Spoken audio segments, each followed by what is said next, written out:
সব খবর কম সময়ে সব খবর একসাথে এই এক ঘন্টায় দেশ বিদেশ খেলা বাণিজ্য বিনোদন সহ সব ধরনের খবর আপনাদেরকে জানাবো। সঙ্গে থাকছে আমি টিনা নন্দী। খুব বড় করে নয়, সংক্ষেপে জানিয়ে দেব গেল 24 ঘন্টা সব বড় খবর।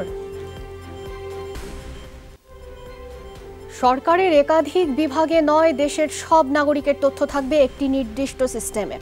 বয়স 10 হলেই মিলবে স্মার্ট কার্ড। এভাবে 2025 সালের মধ্যে সবাইকে জাতীয় পরিচয়পত্র দিতে নতুন আইডিএ প্রকল্প অনুমোদন দিল একনেক। মঙ্গলবার আইডিএ প্রকল্পের দ্বিতীয় ধাপ অনুমোদন দিল জাতীয় অর্থনৈতিক পরিষদের নির্বাহী কমিটি একনেক। 1800 কোটি টাকার এই প্রকল্পের আওতায় স্মার্ট কার্ড পাবেন মোট 17 কোটি 73 লাখ নাগরিক। আগে 14 বছর বয়সীদের দেওয়া হলেও এখন পরিচয়পত্র মিলবে 10 বছর বয়স হলেই। এমনকি জন্মের পরপরই নির্দিষ্ট আইডি নম্বর দেওয়া হবে শিশুকে। দেশের সব নাগরিকের তথ্য সংরক্ষিত থাকবে একটি নির্দিষ্ট সার্ভারে। পরিকল্পনা কমিশন জানায়, আগামীতে স্মার্ট কার্ড দিতে আর প্রকল্প নেবে না সরকার। পুরো প্রক্রিয়া চলমান থাকবে রাজস্ব আয় থেকে। একনেক সভায় 10,702 কোটি ব্যয়ে মোট 7টি প্রকল্প অনুমোদন দেওয়া হয়। কিছু কিছু দপ্তর আছে, তারা জনগণের তথ্য সংগ্রহ করে এবং তারা নিজেরা প্রিজার্ভ করে সংরক্ষণ করছে। এখন এই কাজটা সমন্বিতভাবে করার জন্যই সিআরবিএস একটা প্রকল্প গ্রহণ করা হয়েছে 2014 সালে মাননীয় প্রধানমন্ত্রীর নির্দেশে। সেটা চাচ্ছে যে একটা প্ল্যাটফর্মের আওতায় প্রজেক্ট আকারে না করে রেভিনিউ বাজেটের আওতায় সমন্বিতভাবে সবসময় যাতে যারা তালিকাভুক্ত হওয়ার সম্ভব সেটা একটা নির্দেশনা আসবে। 32 জনের মধ্যে অনেকেই এই ডিপার্টমেন্টের না বা কনসার্ন না, তো সে বিষয়ে নির্দেশনা দিয়েছে যে বিদেশ ভ্রমণ সংক্ষিপ্ত করতে হবে। সংক্ষিপ্ত বলতে যে নাম্বার কমাতে হবে, এটার বরাদ্দ কমাতে হবে এবং যাতে কনসার্ন লোকজনই ট্রেনিংয়ে যায় সে বিষয়ে ব্যবস্থা করবে।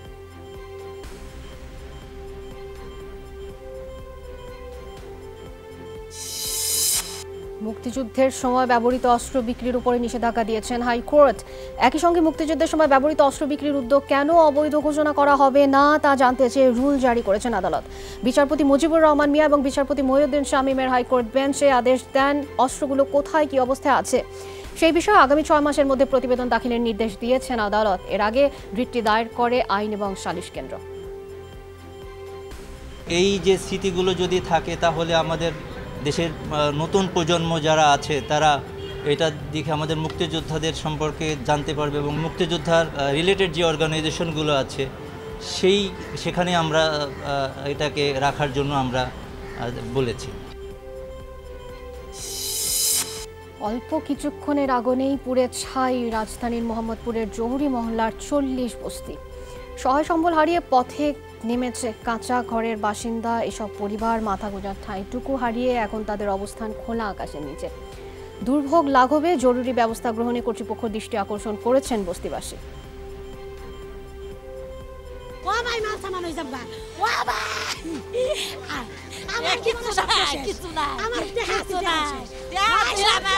কিচ্ছু বাইর করতে পারি না, ফ্রিজ ছিল, টিভি ছিল, কিচ্ছু বাইর করতে পারি না, আমরা সবই নিয়ে গেছে গা। 1 মিনিটের ভিতরে স্যার সব ছাই হয়ে গেছে। নির্দিষ্ট করে কোন ঘর থেকে আগুনটা লেগেছে এটা এই মুহূর্তে আমরা বলতে পারবো না, কারণ আমরা যখন আসলাম তখন দেখলাম যে প্রায় এই বস্তির প্রায় অর্ধেকের মতো কিন্তু আগুন জ্বলছিল। এদিকে সোমবার রাতে মহাখালীর 7তলা বস্তির আগুনে নিঃস্ব হয়েছে অন্তত 200 পরিবার। আগুন থেকে সব পরিবার কিছুই রক্ষা করতে পারেনি। এখন খোলা আকাশের নিচেই অবস্থান করছেন কয়েকশো বস্তিবাসী। সোমবার রাত 12টায় বস্তিটিতে ভয়াবহ আগুনের সূত্রপাত ঘটে। ফায়ার সার্ভিসের 11টি ইউনিট 1 ঘন্টার চেষ্টায় আগুন নিয়ন্ত্রণে আনে। ফায়ার সার্ভিস জানায়, বাতাসের কারণে আগুন দ্রুতই চারিদিকে ছড়িয়ে পড়ে। মহাখালী 7তলা বস্তিতে এর আগেও কয়েক দফা অগ্নিকাণ্ডের ঘটনা ঘটে। একটা চেহারা অতবার অসুখ, আমি কিন্তু চিকিৎসা করতে নেই লাগে কয়েকটা টিয়া জমা ছিল। আমার সব খুবই সরকার হচ্ছে। আমার জিনিস ঘরে ভর্তি আছিল, আমার কানের জিনিস আছিল 2 জোড়া, এবার টিভি আছিল ঘরে, এবার মাল জিনিসও ভর্তি আনলে ঘরে। কাপড় ছিল, তারপরে তুলা ছিল, তারপরে আপনার মেশিন অনেক মালপত্র ছিল আর কি, তো সবই পুড়ে গেছে, কিছুই নিতে পারিনি। গোল্ডেন মনিরের 610 কোটি টাকার অবৈধ সম্পদের প্রাথমিক তথ্য পেয়েছে দুদক। এ নিয়ে দ্বিতীয় দফায় তাকে সম্পদের নোটিশ দেবে প্রতিষ্ঠানটি। তার পেছনের সহযোগীদের খুঁজে বের করা হবে বলে জানিয়েছেন দুদক সচিব। সংসদ সদস্য পাপুলের স্ত্রী সংরক্ষিত আসনের এমপি সেলিনা ইসলামের সম্পদের তথ্য জমা দিতেও নোটিশ দিয়েছে দুদক। এছাড়া অফশোর ব্যাংকিংয়ের অপব্যবহার করে এবি ব্যাংকের 236 কোটি টাকা দুবাই এবং সিঙ্গাপুরে পাচারের প্রমাণ পেয়েছে কমিশন। এই অভিযোগে ব্যাংকের সাবেক চেয়ারম্যান ওহিদুল হক সহ 23 জনকে আসামি করে 3টি মামলার সিদ্ধান্ত নেওয়া হয়েছে। মনির হোসেন 10 কোটি টাকা এবং তার স্ত্রী মিসেস রওশন আক্তার কর্তৃক অর্জিত সম্পদের পরিমাণ আর 6 কোটি টাকা। মনিরের পিছনে বা এদের সহযোগী যারা তাদের বিরুদ্ধে ব্যবস্থা নেওয়া হবে। 20 বছরে 1000 কোটি টাকার মালিক হয়েছেন মনির হোসেন ওরফে গোল্ডেন মনির। নামে বেনামে রাজধানীতে অন্তত 250 প্লটের মালিক তিনি। 25টি ব্যাংক অ্যাকাউন্টে সন্ধান মিলেছে 550 কোটি টাকার। প্লট দখলের সাথে সম্পর্ক খোঁজা হচ্ছে রাজুকের নথি জালিয়াতি এবং কর্মকর্তাদেরও। 2019-20 অর্থ বছরে আয় দেখিয়েছেন 25 কোটি 82 লাখ, বিপরীতে কর দিয়েছেন প্রায় 1 কোটি 4 লাখ টাকা। গোল্ডেন মনিরের সহযোগীদের এবং তাদেরও আইনের আওতায় আনা হবে জানান আইন শৃঙ্খলা বাহিনীর কর্মকর্তারা। মুরগি মিলন, তার সাথে তার সম্পর্ক গোল্ডেন স্মাগলিং সম্পর্ক হওয়ার পরে তারা এইভাবে কাজ করে এবং তার কাজে খুশি হতে গোল্ডেন মনিরে মুরগি মিলনে কেশিয়ার হয়ে যায়। শীর্ষ সন্ত্রাসী যখন হত্যা হয় তখন তার এই অর্থ সম্পদগুলো তার টাকা এবং গোল্ড এটা পুঁজি হয়ে এলাকা, ওই পুঁজি টাকা দেওয়া এই এলাকায় কিছু প্লট কিনছে। এই কক্ষটি বাহিরে ভাড়া দেওয়া ছিল। এই কক্ষ থেকে আমরা 72টি নথি উদ্ধার করেছি। এর সঙ্গে আর যারা জড়িত আছে পুলিশ চার্জশিট দিলে এবং সেগুলি শনাক্ত হলে আমরা তাদের বিরুদ্ধে ব্যবস্থা গ্রহণ করব। তার বিদেশে কোনো টাকা পাচারের সংক্রান্ত যদি কোনো বিষয় থাকে সেই সকল বিষয়েও আমরা আনুষ্ঠানিকভাবে মানি লন্ডারিংয়ের জন্য সিআইডিকে অনুরোধ জানাবো। এর পাশাপাশি আমরা যে সকল শুল্ক ফাঁকির যে বিষয়টি আছে তার জন্য আমরা এনবিআরকে আমরা অনুরোধ জানাবো। পৌরসভা নির্বাচনে যাদের মনোনয়ন দেওয়া হবে তাদের পক্ষেই কাজ করার নির্দেশ দেন ওবায়দুল কাদের। মঙ্গলবার সকালে সচিবালয়ে তিনি বলেন, 2টি জেলায় অন্তর্কলহের কারণে কমিটির সভাপতি সাধারণ পরিবর্তন করা হয়েছে। কানাডার অর্থ পাচারের বিষয়ে প্রধানমন্ত্রী কঠোরভাবে ব্যবস্থা নেওয়ার নির্দেশ দিয়েছেন। বলেন, রাজনীতিবিদ এবং সরকারি কর্মকর্তা যেই জড়িত থাকুক তাদের বিরুদ্ধে ব্যবস্থা নেওয়া হবে। দেখতে পাচ্ছেন যে বিভিন্ন বিষয়ের সরকারের অবস্থান, বিশেষ করে প্রধানমন্ত্রীর অবস্থান অত্যন্ত কঠোর এবং অপকর্ম করে দলীয় পরিচয়ের কেউই এ পর্যন্ত রেহাই পায়নি। 25টি পৌরসভা নির্বাচনে দলীয় প্রার্থীদের মাঝে ফর্ম বিক্রির কার্যক্রম শুরু করেছে আওয়ামী লীগ। কেন্দ্রের সার্বিক প্রস্তুতি থাকলেও প্রথম দিন বিক্রি হয়নি একটি ফর্মও। কেন্দ্রীয় আওয়ামী লীগের সিদ্ধান্ত অনুযায়ী মনোনয়ন ফর্ম কেনার সময় প্রার্থীকে উপজেলা, জেলা এবং পৌর আওয়ামী লীগের প্রস্তাবপত্র দেখাতেই হবে। যারা দিতে পারবেন তারাই পাবেন দলের মনোনয়ন ফর্ম। বুধবার থেকে ফর্ম বিক্রি কার্যক্রমে গতি আসবে বলে আশা ব্যক্ত করেছেন কেন্দ্রীয় আওয়ামী লীগ। দেখতে পাচ্ছেন যে বিভিন্ন বিষয়ের সরকারের অবস্থান, বিশেষ করে প্রধানমন্ত্রীর অবস্থান অত্যন্ত কঠোর এবং অপকর্ম করে দলীয় পরিচয়ের কেউই এ পর্যন্ত রেহাই পায়নি।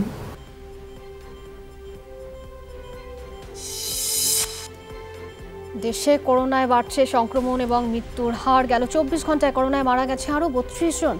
শনাক্ত হয়েছে 2230 জনের। স্বাস্থ্য অধিদপ্তরের বিজ্ঞপ্তিতে জানানো হয়, দেশে কোভিড-19 এ পর্যন্ত প্রাণহানি হয়েছে 6448 জনের।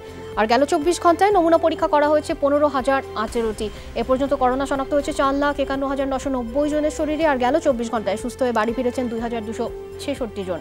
সব মিলিয়ে সুস্থের সংখ্যা 3,66,877। মৃত 32 জনের মধ্যে পুরুষ 25।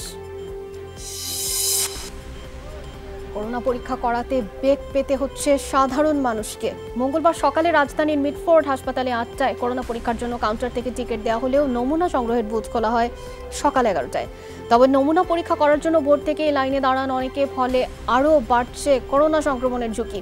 দীর্ঘ লাইনে ভোগান্তিতে পড়তে হচ্ছে নমুনা পরীক্ষা করাতে আসা ব্যক্তিদের। বিশেষ করে পরীক্ষা করাতে আসা নারী এবং বয়স্কদের ভোগান্তি বেড়েছে। এই ফর্মের মধ্যে যে নাম্বারটা, এই নাম্বারটা দুইজনের সেম নাম্বার, যার কারণে কোনো রিপোর্ট আসে নাই, কোনো কিছুই হয়। ডাক্তার বলছে করোনা টেস্ট না করার মতো ওরা আইসিতে ভর্তি করতে পারবো না। এখন তো এইভাবে হলে আমরা কি করবো? এখান থেকে টিকিট নেওয়ার পর 11টার সময় আবার ওইখান থেকে ফর্ম নিতে হয়, ফর্ম দেওয়ার পর আবার টাকা জমা দিতে হয় এখান থেকে টাকা জমা দেওয়ার পর আবার এখানে আসতে হয়। তার মানে 11টা 12টা বাজে। 8টা থেকে 11টা অবধি লোক এখানে অপেক্ষা করতে হবে 3 ঘন্টা। 3 ঘন্টা অপেক্ষা করার পরে তারপর 3 ঘন্টা পরে সে নমুনা দিবে। নগরবাসীকে মাস্ক পরার জন্য সচেতন করতে মঙ্গলবারও রাজধানীতে মোবাইল কোর্ট পরিচালনা করা হয়েছে। অভিযানে জরিমানা করা হয় অনেককে। যাদের মুখে মাস্ক ছিল না তাদেরকে নগদ অর্থদণ্ড করেছে নির্বাহী ম্যাজিস্ট্রেট। ভ্রাম্যমাণ আদালতের ম্যাজিস্ট্রেট জানান, আগের চেয়ে মানুষ এখন অনেক বেশি সচেতন, তবে এখনও যারা ইচ্ছাকৃতভাবে মাস্ক ছাড়া ঘরের বাইরে বেরোচ্ছেন তাদের জরিমানা করা হচ্ছে। মাস্ক নিয়ে সরকারের এমন অভিযানের প্রশংসা করেন নগরবাসী। রাজধানীর 37টি স্থানে চলে এই অভিযান। মাস্কটা কিনতাম কিন্তু আসলে আমার কাছে ভাঙতে শুনে জন্য আর কেনা হয় নাই।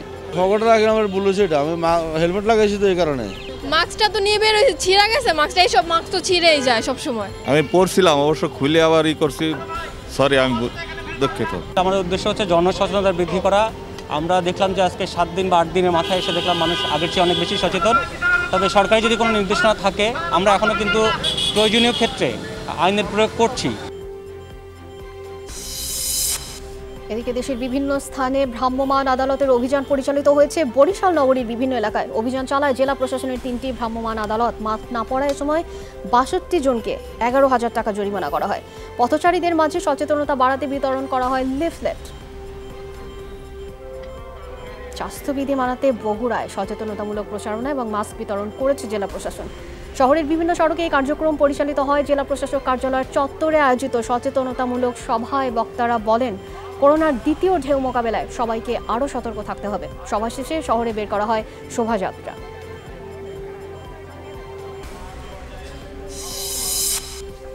করোনার কারণে গেল মার্চ থেকে বন্ধ শিক্ষা প্রতিষ্ঠান। বাতিল হয়েছে সমাপনী, পিএসসি এবং বার্ষিক পরীক্ষা। তাই প্রশ্ন, পরবর্তী ক্লাসে উত্তীর্ণের ক্ষেত্রে শিক্ষার্থীর ক্রমিক পরিচিতি কিংবা রোল নাম্বার কী হবে? বিষয়টি পরিষ্কার করেছেন প্রাথমিক এবং গণশিক্ষা প্রতিমন্ত্রী। তিনি জানিয়েছেন, বার্ষিক পরীক্ষা না হওয়ায় আগের রোল নম্বরেই পরবর্তী ক্লাসে উত্তীর্ণ হবে শিক্ষার্থীরা। করোনার দ্বিতীয় ঢেউয়ের মধ্যেই 1 জানুয়ারি প্রাথমিকের নতুন বই বিতরণ করা হবে বলেও জানান প্রতিমন্ত্রী। ক্লাস 3-তে ছেলেটি 1 ছিল রোল, তখন 4-এ উঠবে সেই একই হবে। অ্যাবসেন্ট থাকলে তাদের বাদ দিয়ে ওই রোলগুলো আবার যায় ওখানে আগায় গেল। বিশ্বে করোনা ভাইরাসে 14 লাখ ছাড়িয়েছে প্রাণহানি। একদিনে মারা গেলেন আরও 8,000 মানুষ। নতুনভাবে 5 লাখের ওপর মানুষের দেহে মিলেছে কোভিড-19-এর উপস্থিতি। মোট আক্রান্ত 5,95 লাখের বেশি, 9 শতাধিক মৃত্যুতে। যুক্তরাষ্ট্রে মোট প্রাণহানি 2,64,000-এর মতো। দিনের দ্বিতীয় সর্বোচ্চ 650 মৃত্যুতে বিশ্বের 6ষ্ঠ দেশ হিসেবে ইতালিতে প্রাণহানি ছাড়িয়েছে 50,000। এদিন 500 মৃত্যু রেকর্ড করেছে ফ্রান্স, 550 মৃত্যুতে। ভারতে প্রাণহানি 1,34,000 ছাড়িয়েছে। দৈনিক প্রাণহানি 250-র নিচে নেমেছে যুক্তরাজ্য, জার্মানি সহ কয়েকটি দেশে। করোনা টিকা থেকে দরিদ্ররা যেন বঞ্চিত না হয় সেটা নিশ্চিত করতে হবে বিশ্বকে। সোমবার বিপুল অঙ্কের তহবিল থেকে এই হুঁশিয়ারি দিয়েছে বিশ্ব স্বাস্থ্য সংস্থা। মহাপরিচালক বলেন, কোভিড-19-এর সবচেয়ে বেশি ঝুঁকিতে দরিদ্র জনগোষ্ঠী। এই অবস্থায় টিকার সুষম বণ্টন নিশ্চিতের কোনো বিকল্প নেই। এজন্য কমপক্ষে $430 কোটি তহবিল দরকার। চূড়ান্ত ধাপের ট্রায়ালে মডার্না, ফাইজার, অক্সফোর্ডের টিকা সহ এ পর্যন্ত 4টি পরীক্ষামূলক ভ্যাকসিন পেয়েছে সাফল্য, যার মাঝে তুলনামূলক সাশ্রয়ী অক্সফোর্ডের টিকা।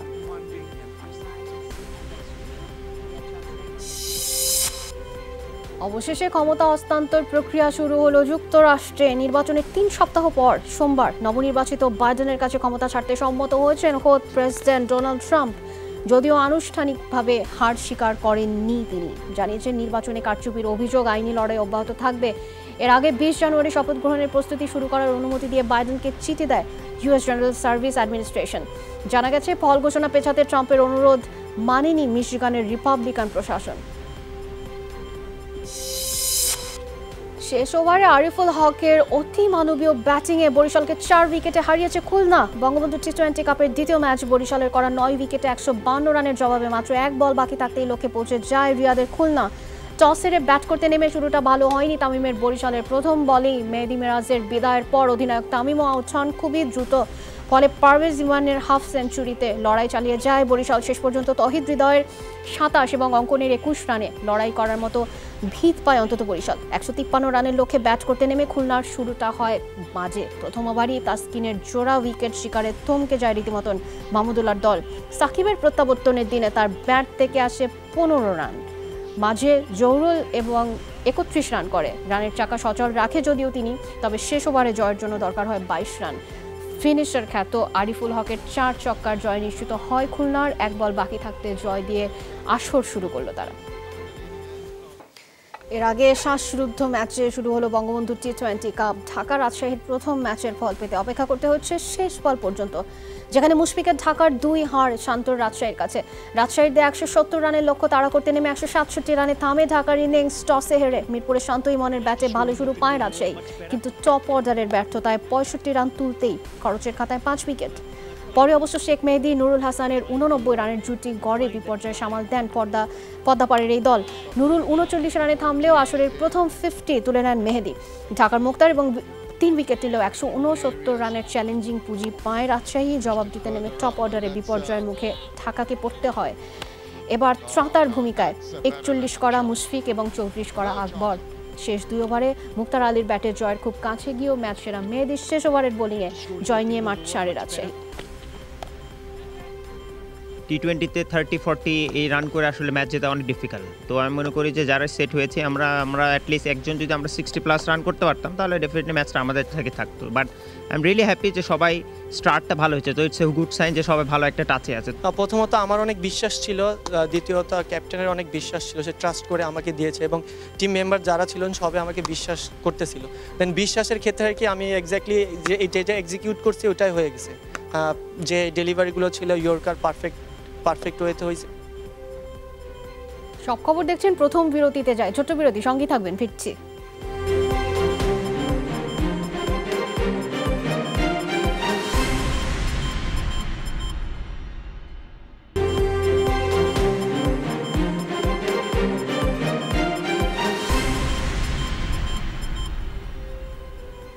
স্বাগত আরও একবার, দেখছেন সব খবর। ধর্ম প্রতিমন্ত্রী হিসেবে শপথ নিলেন জামালপুর 2 আসনের সংসদ সদস্য মোহাম্মদ ফরিদুল হক খান। মঙ্গলবার সন্ধ্যা 7টায় বঙ্গভবনে প্রতিমন্ত্রীকে শপথ পড়ান রাষ্ট্রপতি আব্দুল হামিদ। করোনা মহামারীর কারণে সীমিত পরিসরে আয়োজন করা হয়। শপথ অনুষ্ঠান পরিচালনা করেন মন্ত্রিপরিষদ সচিব খন্দকার আনোয়ারুল ইসলাম। অনুষ্ঠানে উপস্থিত ছিলেন মুক্তিযুদ্ধ বিষয়ক মন্ত্রী আ.ক.ম মুজাম্মিল হক, স্বরাষ্ট্রমন্ত্রী আসাদুজ্জামান খান, তথ্যমন্ত্রী ডক্টর হাসান মাহমুদ সহ আরও অনেকে। ফরিদুল হক খান দুলাল আওয়ামী লীগের টিকেটে জামালপুর 2 আসন থেকে নবম, দশম এবং একাদশ জাতীয় সংসদে এমপি নির্বাচিত হন। গেল 13 জুন ধর্ম প্রতিমন্ত্রী শেখ মোহাম্মদ আবদুল্লাহর মৃত্যুর পর থেকে এই মন্ত্রণালয় শূন্য ছিল। ঢাকা মহানগর বিশদ অঞ্চল পরিকল্পনা জ্যাপের খসড়া ত্রুটিপূর্ণ এবং দুর্বল। খসড়াটির বিস্তারিত পর্যালোচনা এবং সংশোধন প্রয়োজন বলে মনে করছেন স্থপতি এবং নগর পরিকল্পনাবিদরা। মঙ্গলবার দুপুরে আগরগাঁওয়ে বাংলাদেশ স্থপতি ইনস্টিটিউট আইবিএতে জ্যাপের খসড়া নিয়ে সংবাদ সম্মেলনের আয়োজন করে। তখনই তারা বলেন, প্রস্তাবিত খসড়ার জলাশয়ের সংজ্ঞা সুনির্দিষ্ট করা হয়নি। এই প্রস্তাব গৃহীত হলে প্রাকৃতিক দুর্যোগ এবং ভূগর্ভস্থ পানির স্তর হ্রাসের ঝুঁকিতে থাকা ঢাকা 70% প্রাকৃতিক জলাশয় হারাবে। মুক্ত স্থানের অভাব, আমরা ওই জায়গাটাতেই বলেছি বিধিমালা 2008 ঢাকা নগরীর শ্বাস প্রশ্বাস নেওয়ার জন্য একটা টুল ছিল, সেই টুলটাকে বৈরিতা হিসাবে এখানে দেখানো হচ্ছে। ফিজিক্যাল ওয়েলবিং, আমার মেন্টাল ওয়েলবিং, আমার psychological, social wellbeing, cultural wellbeing দিতে পারছে কিনা সেটা একটা যে কোনো শহরবাসীর সেটা একটা রাইট এবং সেটাকে এনশিওর করা হচ্ছে প্ল্যানিং কাউন্সিলের দায়িত্ব। খাল ভিত্তিক, স্কুল ভিত্তিক, উন্মুক্ত স্থান ভিত্তিক নতুন নগরায়ণ কি করে হবে তার কোনো নির্দেশনার মধ্যে নাই। এটা শুভঙ্করের ফাঁকি, যেই খালগুলো মেরে যে প্লাবনভূমি ধ্বংস করে ইতিমধ্যে প্লট করা হয়েছে সেটা কিভাবে উদ্ধার হবে সেগুলো যে ডকুমেন্টে নাই সেটাই নগরের ডকুমেন্ট হতে পারে না। ডেভেলপার এবং বিকাশ উন্নয়ন নিয়ামক হিসাবে রাজুকের ভূমিকা পরস্পর বিরোধী। এই বিশদাঞ্চল পরিকল্পনাটি যথাযথভাবে বাস্তবায়নের লক্ষ্যে সংশ্লিষ্ট পেশাজীবীদের রাজুকের বোর্ডে অন্তর্ভুক্ত করা প্রয়োজন। ঢাকার বায়ু দূষণ রোধে কি পদক্ষেপ নেওয়া হয়েছে তা আগামী 30 দিনের মধ্যে জানাতে পরিবেশ অধিদপ্তর সহ 9টি সরকারি সংস্থাকে নির্দেশ দিয়েছেন হাইকোর্ট। বিচারপতি আশফাকুল ইসলাম এবং বিচারপতি মোহাম্মদ আলীর বেঞ্চ এই রায় দেন। একই সঙ্গে এই 30 দিনের মধ্যে যাতে ঢাকার বায়ু দূষণ না বাড়ে সেই বিষয়ে পদক্ষেপ নেওয়ার নির্দেশ দেওয়া হয়েছে। এর আগে পরিবেশ অধিদপ্তর প্রতিবেদন দাখিল করেন হাইকোর্ট। দীর্ঘদিন পরে চট্টগ্রামে ওষুধের সবচেয়ে বড় পাইকারি মার্কেটে অভিযান চালিয়েছে ভ্রাম্যমাণ আদালত। জব্দ করা হয়েছে চিকিৎসকদের জন্য বরাদ্দ করা বিনামূল্যের স্যাম্পল ওষুধ। বিভিন্ন কোম্পানির অসাধু কর্মকর্তারা এসব ওষুধ অবৈধভাবে নিয়ে যান বলে স্বীকার করেন বিক্রেতারা। এর আগেও হাজারীগলিতে একাধিকবারে অভিযান চালিয়ে জব্দ করা হয় অবৈধ এবং নিম্নমানের ওষুধ। অভিযান অব্যাহত থাকবে বলে জানিয়েছে জেলা প্রশাসন। রিপ্রেজেন্টেটিভ থেকে ওদের থেকে আমরা কালেকশন করে এখানে এনে আমরা বিক্রি করি। ডাক্তাররা ভিজিট করার জন্য দেয়, কিন্তু ওরা মনে করেন ভিজিটিং না করে আমাদেরকে কিছু টাকা ইনকাম করার জন্য আমাদেরকে দিয়ে দেয় স্যাম্পল, সেগুলো বিক্রি করা হচ্ছে। আবার কোনো কোনো ক্ষেত্রে আমরা দেখলাম লাইসেন্স নাই। আবার এমনও পেয়েছি যে একটা দোকানের লাইসেন্স নিয়ে তারা 3-4টা দোকান চলছে। তো এই সব মিলে আমরা তাদেরকে বিভিন্ন পরিমাণে জরিমানা করি এবং এই 3টা দোকানের যাদেরকে আমরা এই যে অবৈধ ওষুধগুলো পাই এই ওষুধগুলো আমরা জব্দ করি। সোর্স থেকে কালেক্ট করে এইগুলি তারা একদমই নামমাত্র মূল্যে কিনে নামমাত্র মূল্যে আবার বিক্রি করে। সেক্ষেত্রে কী হয় যে যারা ভালো ব্যবসায়ী এবং যারা কোম্পানির কাছ থেকে ওষুধ ক্রয় বিক্রয় করে থাকে তারা যে রেটে বিক্রি করতে চায় সেই রেটে তারা বিক্রি করতে পারে না। হবিগঞ্জে নিউ লাইফ ফিজিওথেরাপি সহ 3 প্রতিষ্ঠানকে 1.5 লাখ টাকা জরিমানা করেছে ভ্রাম্যমাণ আদালত। মঙ্গলবার দুপুরে নির্বাহী ম্যাজিস্ট্রেট শামসুদ্দিন মোহাম্মদ রেজার নেতৃত্বে অভিযান পরিচালনা করা হয়। অদক্ষ টেকনিশিয়ান, সঠিকভাবে ব্লাড টেস্ট না করা সহ নানা অনিয়মের চিত্র ধরা পড়ে এ সময় ভ্রাম্যমাণ আদালতের অভিযানে। প্রতিষ্ঠানটির চেয়ারম্যানকে 1 লাখ টাকা জরিমানা করা হয়। এছাড়া ঘাটিয়া বাজার এলাকায় কাপড়ে কারসাজির অভিযোগে বাঁধন এবং প্রিয় চিটঘরকে 50,000 টাকা জরিমানা করে ভ্রাম্যমাণ আদালত। নরসিংদীতে কৌশলে বিভিন্ন বস্ত্র কারখানা থেকে রফতানিযোগ্য পোশাক নিয়ে কোটি টাকার প্রতারণার অভিযোগে বিদেশি ক্রেতার মনোনীত 3 প্রতিনিধিকে গ্রেফতার করেছে পুলিশ। এরই মধ্যে গ্রেফতারকৃত বাগেরহাটের মতিউর রহমান, নোয়াখালীর হাফিজউদ্দিন নিজির, ঢাকার নাজমুল হুদা তুহিনকে কারাগারে পাঠিয়েছেন আদালত। এর আগে গেল 3 নভেম্বর 4 জনকে আসামি করে মামলা করেন স্থানীয় ফোম্যাক্স বেটার কর্তৃপক্ষ।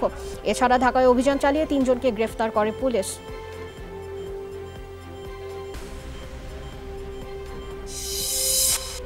যাবজ্জীবন কারাদণ্ডকে আমৃত্যু কারাবাস বলে আপিল বিভাগের দেওয়া রায়ের বিরুদ্ধে করা রিভিউর রায় আগামী 1 ডিসেম্বর নির্ধারণ করেছেন হাইকোর্ট। এরপরই চূড়ান্ত হবে যাবজ্জীবন কারাদণ্ডে কত বছর জেলে থাকতে হবে। প্রধান বিচারপতি সৈয়দ মাহমুদ হোসেনের নেতৃত্বাধীন 7 বিচারপতির ভার্চুয়াল আপিল বেঞ্চ এই দিন নির্ধারণ করেছেন। এ সময় আদালতের রাষ্ট্রপক্ষে ছিলেন attorney general M Amin Uddin এবং deputy attorney general Biswajit Debnath. আর আসামি পক্ষে ছিলেন আইনজীবী খন্দকার মাহবুব হোসেন এবং শিশির মনির। গেল বছরের 11 জুলাই আপিল বেঞ্চ এই রিভিউ শুনানি শেষে বিষয়টি রায়ের জন্য অপেক্ষমান রেখেছিলেন। ঝগড়ার জেরেই সাতক্ষীরার কলারোয়ায় স্ত্রী এবং 2 সন্তান সহ বড় ভাইকে হত্যা করে ছোট ভাই রাহনুর। ভারতীয় বাংলা চ্যানেলে অপরাধ বিষয়ক অনুষ্ঠান দেখে সে হত্যার ছক আঁকে বলে জানিয়েছে তদন্তকারী সংস্থা। চাঞ্চল্যকর এই হত্যা মামলা চার্জশিট দাখিলের পর ঢাকায় ব্রিফিং করে পুলিশের গোয়েন্দা শাখা সিআইডি। জানানো হয় হত্যার মাস্টার মাইন্ড রাহনুরকে শাসন করায় বড় ভাইয়ের উপরে ক্ষিপ্ত ছিল সে। বেকার হওয়ায় ভাবির সাথেও কথা কাটাকাটি হয়। এর প্রতিশোধ নিতে হত্যার পরিকল্পনা করে রাহনুর। কিলিং মিশনে সে একাই অংশ নেয় বলে জানায় সিআইডির মুখপাত্র।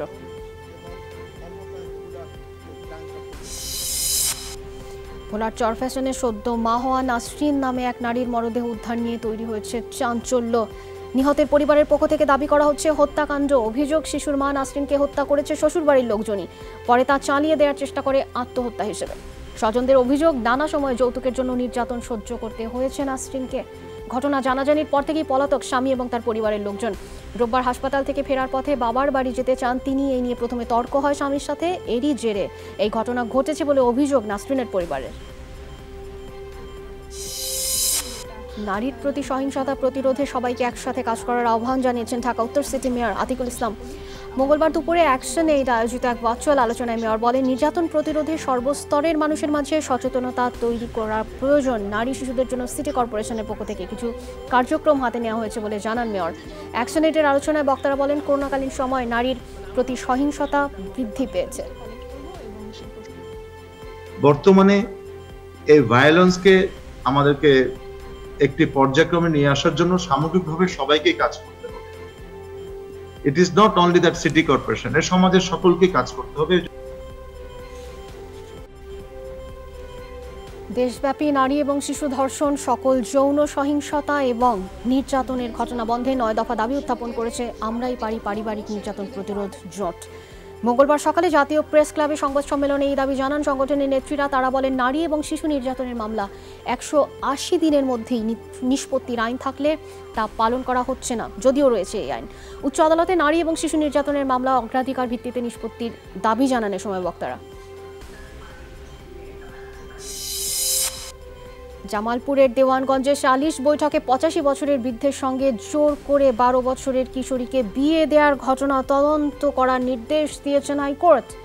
মঙ্গলবার হাইকোর্টের বিচারপতি FRM নাজমুল হাসান এবং বিচারপতি শাহেদ নজরুদ্দিনের সমন্বয়ে গঠিত বেঞ্চে আদেশ দেন জামালপুরের ডিসি, SP এবং দেওয়ানগঞ্জের OC-কে ঘটনা তদন্ত করে আগামী 29 নভেম্বরের মধ্যে প্রতিবেদন দিতে বলা হয়েছে। এরই মধ্যে বিষয়টি হাইকোর্টের নজরে আনেন deputy attorney general Abdullah Al Mahmud Bashar. তদন্ত করে প্রতিবেদন রবিবারের মধ্যে ওনারা জমা দিতে বলেছেন এবং সেই সাথে শিশুর নিরাপত্তা বা আইনানুগভাবে যে পদক্ষেপ গ্রহণ করা সেটা অব্যাহত রাখতে ওনারা আমাদের নির্দেশ দিয়েছেন। সরকারি বিভিন্ন সংস্থার কাছে বকেয়া 450 কোটি টাকা নিয়ে বিপাকে চট্টগ্রাম সিটি কর্পোরেশন। বারবার তাগাদা দিয়েও আদায় করা যাচ্ছে না এই পাওনা, ফলে থেকে যাচ্ছে রাজস্ব ঘাটতি, কাটছে না কর্পোরেশনের অর্থ সংকট। এ ধরনের জটিলতা এড়াতে রাজস্ব খাতে অটোমেশন চালুর পক্ষে নতুন প্রশাসক। গেল আগস্ট মাসে দায়িত্ব গ্রহণের পরপরই রাজস্ব বিভাগের 33 কর্মকর্তাকে বদলি করেন নতুন এই প্রশাসক। দীর্ঘদিন বকেয়া রয়েছে সেসব কর আদায়ের জন্য আমরা তাদের সাথে পত্র যোগাযোগ করছি এবং তাদের কাছে 1-to-1 সম্পর্কের মাধ্যমে সেই কর আদায়গুলি বকেয়া করগুলি আমরা আদায়ের চেষ্টা করছি। আমরা ট্যাক্স রিবেটের সুবিধা দিচ্ছি। আমরা আরেকটা মোটিভেশনাল প্যাকেজ নিয়েছি, সেটা হচ্ছে যে আমাদের যারা স্টাফরা যারা মাঠে ময়দানে কাজ করছে আমরা তাদেরকে বলেছি যারা গুড পারফর্মার তাদেরকে আমরা মূল্যায়ন করব এবং তাদেরকে আমরা অ্যাওয়ার্ড দেওয়ার ব্যবস্থা করব। অটোমেশনটা করে ফেললে মানুষ যখন ঘর থেকে বসে তার ট্যাক্সটা দিতে পারবে তখন কিন্তু এটার ইয়েটা বেড়ে যাবে, আর হইল আপনার দাপ্তরিক দুর্নীতিও কমে যাবে। তদন্তে অবৈধ প্রমাণিত হওয়ায় ভেঙে দেওয়া হয়েছে বাংলাদেশ প্রযোজক এবং পরিবেশক সমিতির কমিটি।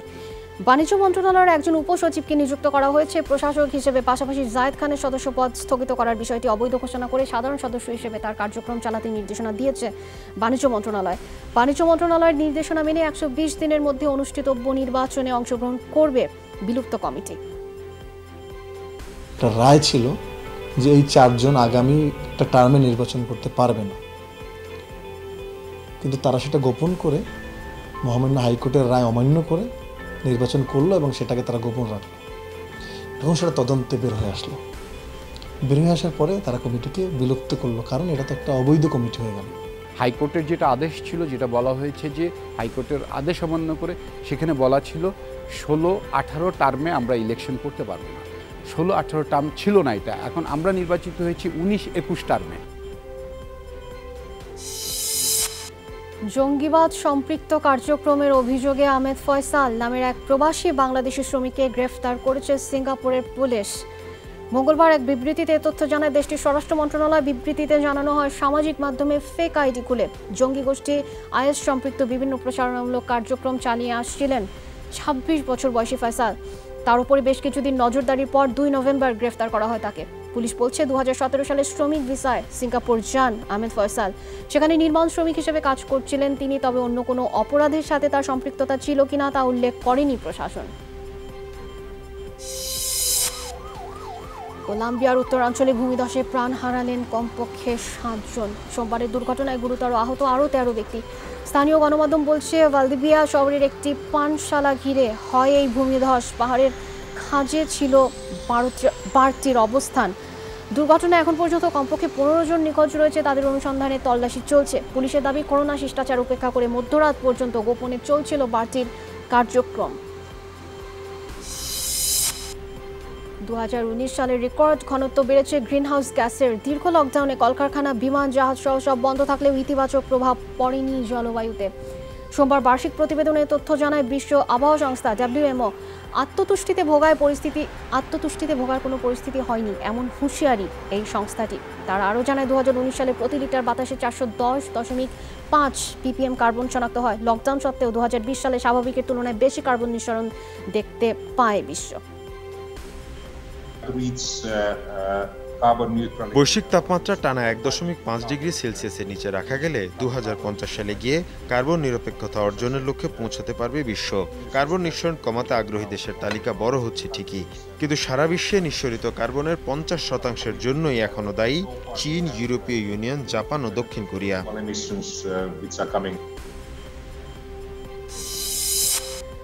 আরব আমিরাতে আয়োজিত IPL থেকে BCCI এর আয় 4.5 কোটি টাকার বেশি। 35% খরচ কমানোর পাশাপাশি বেড়েছে 25% টেলিভিশন দর্শক। ভারতে করোনা পরিস্থিতি স্বাভাবিক না হওয়ায় IPL এর এবারের আসরটি আয়োজন করা হয়েছিল সংযুক্ত আরব আমিরাতে, যে কারণে আয়োজক এমিরেটস ক্রিকেট বোর্ডকে প্রায় 115 কোটি টাকা দিতে হয়েছে BCCI-কে। তবে এটি দিতে কোনো সমস্যা হয়নি তাদের, কেননা পুরো টুর্নামেন্ট থেকে তাদের আয়ের পরিমাণ 4.5 কোটি টাকার বেশি। IPL এর এবারের আসরে টিভিতে দর্শক বেড়েছে 25%। গেল IPL এর তুলনায় এবার 35% খরচ কমাতে পেরেছে বোর্ড। কলম্বোগামী বিমান ধরতে না পারায় লঙ্কান প্রিমিয়ার লিগের প্রথম 2 ম্যাচে খেলা হচ্ছে না শহীদ আফ্রিদির। সোমবার সকালে বিমানে শ্রীলঙ্কা যাওয়ার কথা জমজমের, কিন্তু সময় মতো পৌঁছাতে পারেনি তিনি করাচি বিমানবন্দরে। গল গ্ল্যাডিয়েটার্সের অধিনায়ক শহীদ আফ্রিদি নিজেই তার এক টুইট বার্তায় নিশ্চিত করেছেন এই তথ্য। সেই সাথে জানিয়েছেন খুব দ্রুতই সতীর্থদের যোগ দেবেন তিনি। নতুন সময় অনুযায়ী শহীদ আফ্রিদি বুধবার কলম্বো পৌঁছালে তাকে 3 দিন থাকতে হবে কোয়ারেন্টাইনে।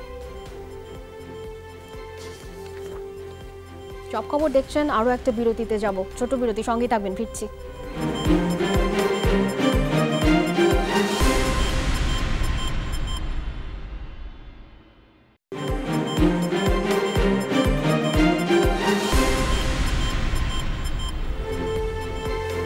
স্বাগত আরও একবার, দেখছেন সব খবর।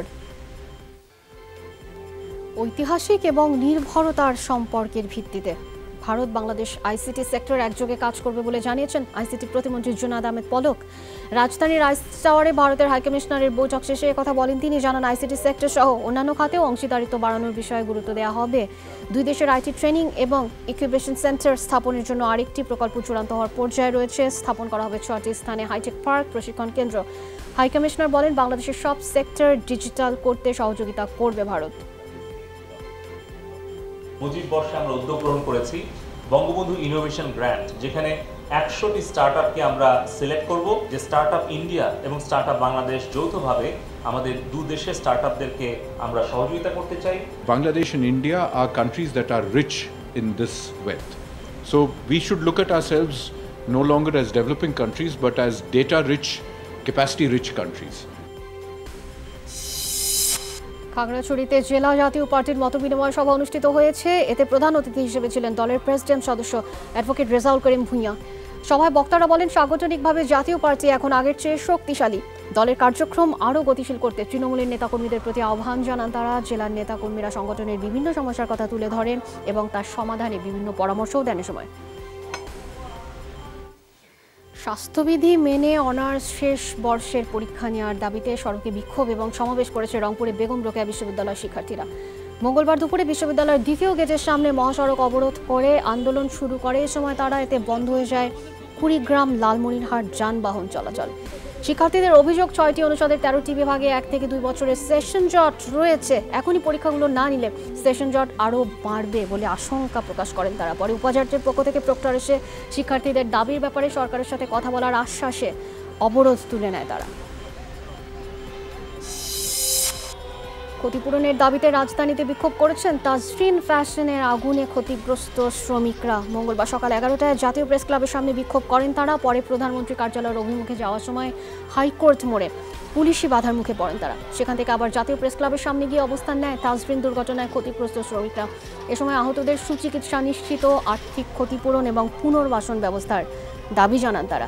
তাদের দাবির প্রতি সমর্থন জানিয়ে কর্মসূচিতে অংশ নেন গার্মেন্টস কর্মচারী ঐক্য পরিষদের সদস্যরা। গাজীপুরে ট্রাকের চাপায় 2 জন নিহত হয়েছেন। ঢাকা টাঙ্গাইল মহাসড়কের ইসলামপুর নজরোজ সংযোগেই সড়ক দুর্ঘটনা ঘটে। পুলিশ জানায় মঙ্গলবার ভোরে ইসলামপুর থেকে একজন যাত্রী নিয়ে যাওয়ার সময় অটোরিকশাটি উল্টে যায়। রাস্তায় ছিটকে পড়েন যাত্রী এবং চালক দুজনই। এ সময় একটি ট্রাক তাদেরকে চাপা দিয়ে যায়, এতে ঘটনাস্থলেই দুজনেরই মৃত্যু হয়।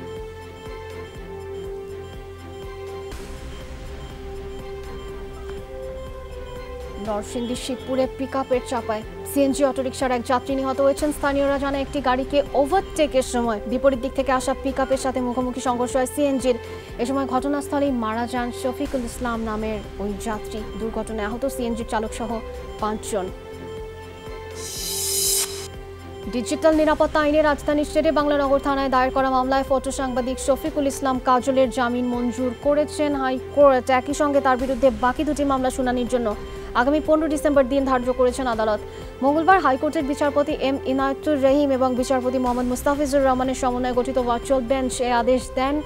আদালতে এদিন কাজলের পক্ষে ছিলেন ব্যারিস্টার জ্যোতির্ময় বড়ুয়া, রাষ্ট্রপক্ষে ছিলেন deputy attorney general Sarwar Hossain Bappi.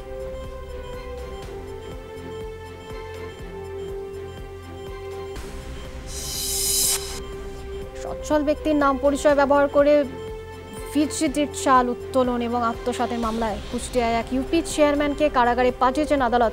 মঙ্গলবার দুপুরে এই মামলায় আদালতে জামিন আবেদন করেন দৌলতপুর উপজেলার রিফায়েতপুর ইউনিয়নের চেয়ারম্যান জামিরুল ইসলাম বাবু। তবে আদালত জামিন নামঞ্জুর করে তাকে জেল হাজতে পাঠানোর নির্দেশ দেন। শিশির প্রকৃতির অনন্য এক অলঙ্করণ। শিশির সিক্ত আলপথ কিংবা সবুজ সোনালী ফসল দুটি চড়ায় অন্যরকম মায়ায়। শীতে সবুজে মিশে থাকা এক একটি শিশির বিন্দু যেন এক একটি জলজ উপাখ্যান। শুধু মানুষ নয়, শীতে বদলে যায় জীবন আচার, প্রাণীকুলে ছোঁয়া লাগে তার। জীবনসঙ্গী পছন্দ করা ব্যক্তির মৌলিক অধিকার। ভারতে লাভ জিহাদ বিতর্কের মধ্যেই এই সংক্রান্ত রায় দিলেন এলাহাবাদ হাইকোর্ট। মঙ্গলবার বিচারক রায় শোনান কে হিন্দু কে মুসলিম সেটা নিয়ে আদালতের মাথা ব্যথা নেই। বিষয়টিকে দুজন প্রাপ্তবয়স্ক মানুষের সিদ্ধান্ত হিসেবে দেখার নির্দেশ দেন। আরও বলেন কে কাকে জীবনসাথী হিসেবে বেছে নেবে এটা একান্তই দুজন ব্যক্তির বিষয়। লাভ জিহাদ নিয়ে দীর্ঘদিন ধরেই সরব কট্টর হিন্দু বাহিনীর সংগঠনগুলো তাদের অভিযোগ প্রেমের ফাঁদে ফেলে হিন্দু মেয়েদেরকে ধর্মান্তরিত করছে মুসলিম যুবকরা। ভারতে মধ্যপ্রদেশে গরু মন্ত্রণালয় খোলার পর তাতে বিনিয়োগের উদ্যোগ নিল রাজ্য প্রশাসন। চলতি সপ্তাহে রাজ্য সরকারের অধীনে চালু হয় এই মন্ত্রণালয়। সোমবার ভারতীয় গণমাধ্যমগুলোর খবরে প্রকাশ পায় অর্থনীতি গরুভিত্তিক করতে স্থপতি গবেষণা কেন্দ্র, যথাযথ রক্ষণাবেক্ষণ নিশ্চিতে রাজ্য জুড়ে উন্নত গোশালা কিংবা গোয়াল ঘর নির্মাণের সিদ্ধান্ত হয়। এজন্য বিভিন্ন সামাজিক এবং বেসরকারি সাহায্য সংস্থা থেকে অনুদান গ্রহণের পাশাপাশি চালু হবে গো শুল্ক ব্যবস্থা। শেষমেশ ব্যাপক দুর্নীতি, অপকর্ম আর উদাসীনতার মূল্য দিতে হলো আফ্রিকান ফুটবল কনফেডারেশন CAF এর প্রেসিডেন্ট আহমেদকে।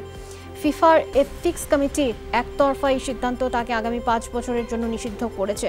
আহমেদ আমাদের বিরুদ্ধে গত বছরের মার্চে বিভিন্ন সময় অনৈতিক উপহার দেয়া নেওয়া সহ অর্থের অপব্যবহারের অভিযোগ আনা হয়। 1 বছর ব্যাপক তদন্তের পর ফিফার এথিক্স কমিটির এসব অভিযোগের সত্যতা পেলে আফ্রিকান ফুটবল কনফেডারেশনের এই শীর্ষকর্তাকে নিষিদ্ধ করার সিদ্ধান্ত নেওয়া হয়। একই সাথে আহমেদকে 2 লাখ সুইস ফ্রাঙ্ক অর্থ জরিমানা করা হয়েছে।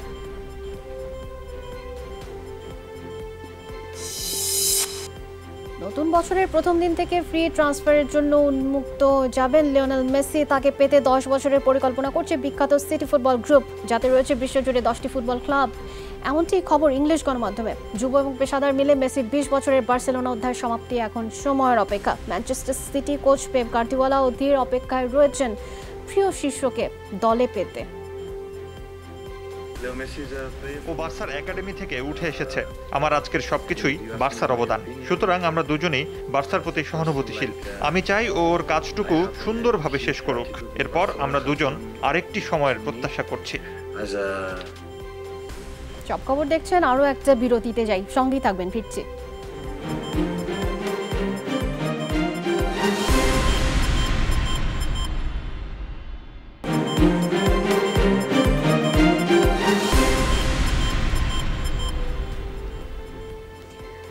স্বাগত আরও একবার, দেখছেন সব খবর। বঙ্গবন্ধুর জন্ম শতবার্ষিকী উপলক্ষে খাগড়াছড়ির দীঘিনালায় দরিদ্র মানুষকে বিনামূল্যে চিকিৎসা সেবা দিয়েছে সেনাবাহিনী। খাগড়াছড়ির সেনা রিজিয়ন 5 ফিল্ড অ্যাম্বুলেন্স এবং দীঘিনালা জোনের উদ্যোগে এই মেডিকেল ক্যাম্প পরিচালনা করা হয় দিনব্যাপী আয়োজনে। 5টি ইউনিয়নের হাজারো মানুষকে চিকিৎসা দেওয়ার পাশাপাশি বিনামূল্যে ওষুধ দেওয়া হয়। আয়োজকরা জানান পাহাড়ে শান্তি এবং সম্প্রীতি বজায় রাখতে কাজ করে চলেছে সেনাবাহিনী। এর পাশাপাশি জনকল্যাণমূলক নানা কার্যক্রম পরিচালনা করা হচ্ছে। কক্সবাজারের রুখিয়ায় হলদিয়া পালং ইউনিয়নে আয়োজন করা হয় মোষ লড়াইয়ের। জমজমাটে আয়োজন দেখতে দূর দূরান্ত থেকে হাজির হন হাজারো মানুষ। প্রথম দিনের লড়াইয়ে বিজয়ী হয় জোবায়েরের মোষ। এই প্রতিযোগিতা চলবে 2 মাস ধরে। আয়োজকরা জানান গ্রামের মানুষের মাঝে সম্প্রীতি ধরে রাখতে এমন আয়োজন তারা করে থাকেন। বছরে এই সময় ধান কাটা শেষে শত শত একর জমি খালি পড়ে থাকে। এই সুযোগে জমিতে আয়োজন করা হয় এই মোষ লড়াই।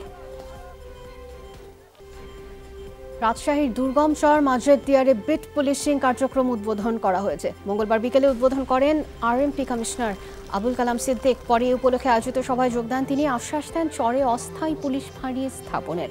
সবাই রাজশাহী মহানগর পুলিশের ঊর্ধ্বতন কর্মকর্তারা ছাড়াও এলাকার গণ্যমান্য ব্যক্তিরা উপস্থিত ছিলেন। বগুড়ায় চালু হলো জরুরি সেবা 999 ডেডিকেটেড গাড়ি। ফোন কলে দ্রুতই সাড়া দিতে 3টি বাহন যুক্ত করেছে জেলা পুলিশ। মঙ্গলবার দুপুরে গাড়ি 3টি উদ্বোধন করেন রাজশাহী রেঞ্জের ডিআইজি আব্দুল বাতেন। এ সময় তিনি বলেন, যানবাহন স্বল্পতায় অনেক সময় সেবাগ্রহীতার ফোন কলের পরই ঘটনাস্থলে পৌঁছতে বিলম্ব হয়। এই সংকট দূর করতেই ডেডিকেটেড বাহন সংযুক্ত করা হয়েছে। 2017 সালে জরুরি সেবা 999 চালুর পরেই প্রথম কোনো জেলায় পুলিশের ডেডিকেটেড গাড়ি চালু হলো। সৌদি আরবের জ্বালানি শোধনাগারে আবারও ক্ষেপণাস্ত্র হামলা চালালো ইয়েমেনের হুতি বিদ্রোহীরা। সোমবার সৌদি সামরিক বিমান বাহিনীর মুখপাত্র জানান, আরামকো তেল স্থাপনায় হয় এই হামলা ধারণা করা হচ্ছে ইয়েমেনের চলমান সৌদি জোটের অভিযানের জবাবেই এই আক্রমণ। তবে এতে খুব বেশি ক্ষয়ক্ষতি হয়নি। গেল বছর হুতিরা টিকটকে প্রথমবারের মতো 10 কোটি ফলোয়ারের রেকর্ড করল মার্কিন কিশোরী চার্লি ড্যামিলিও। ভিডিও শেয়ারিং অ্যাপটিতে যোগ দেওয়ার মাত্র 1.5 বছরের মাথায় তার এই রেকর্ড মূলত নাচের ভিডিওর কারণেই। জনপ্রিয় 16 বছরের চার্লি রেকর্ড করার পর টুইটারে কৃতজ্ঞতা জানান ফলোয়ারদের প্রতি। 2019 সালে সে টিকটকে ভিডিও পোস্ট করা শুরু করে। গেল বছর ফলোয়ার সংখ্যা ছিল 60 লাখ। এমনকি নামি দামি তারকা উইল স্মিথ, রক্ষাত ডোয়েন জনসন আর সেলেনা গোমেজের তুলনায় বহুগুণ বেশি তার ফলোয়ার।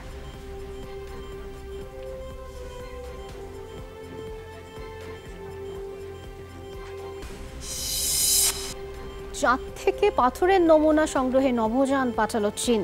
মঙ্গলবার ভোর 4:30টায় লং মার্চ 5 রকেটে এটি রওনা দেয়। হাইল্যান্ড প্রদেশের মহাকাশ কেন্দ্র থেকে উৎক্ষিপ্ত হয় চ্যাংই 5 নামের এই নভোযানটি। 40 বছর পর তৃতীয় দেশ হিসেবে এই অভিযান শুরু করলো চীন।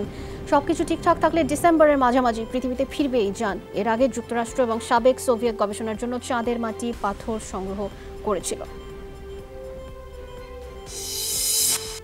চ্যাম্পিয়ন্স লিগে আজ রাতে রয়েছে 8টি ম্যাচ, যেখানে মাঠে নামছে বার্সেলোনা, ইউভেন্টাস, পিএসজি, ম্যান ইউনাইটেডের মতো ক্লাবগুলো। দিনামো কিয়েভের মাঠে রাত 2টায় আতিথ্য দেবে বার্সেলোনা। কিন্তু জি গ্রুপের এই ম্যাচের জন্য কিয়েভ যাননি মেসি, তিনি বিশ্রাম নিয়েছেন। ইনজুরির কারণে দলের সাথে নেই পিকে।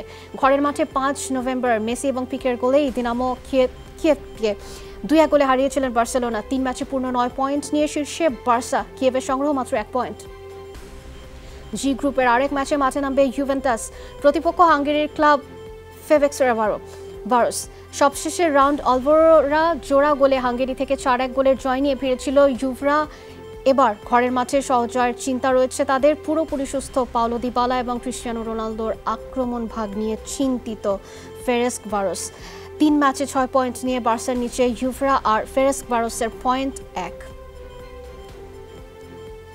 ফরাসি চ্যাম্পিয়ন পিএসজি মাঠে নামবে জার্মান ক্লাব আরবি লাইপজিগের বিপক্ষে। গ্রুপ এইচ এর এই লড়াইয়ের আগে স্বস্তিতে নেই নেইমার এমবাপ্পের দল। 3 ম্যাচে 2টিতেই হেরেছে পিএসজি।